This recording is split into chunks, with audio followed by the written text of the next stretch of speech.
Settlement reservoir, mostly capped, has about 4 or 5 inches of ice up here on the north side.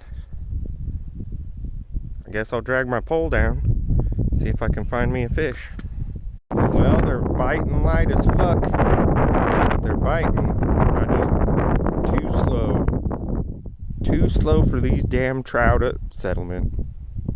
And there we go. Beautiful rainbow at Settlement.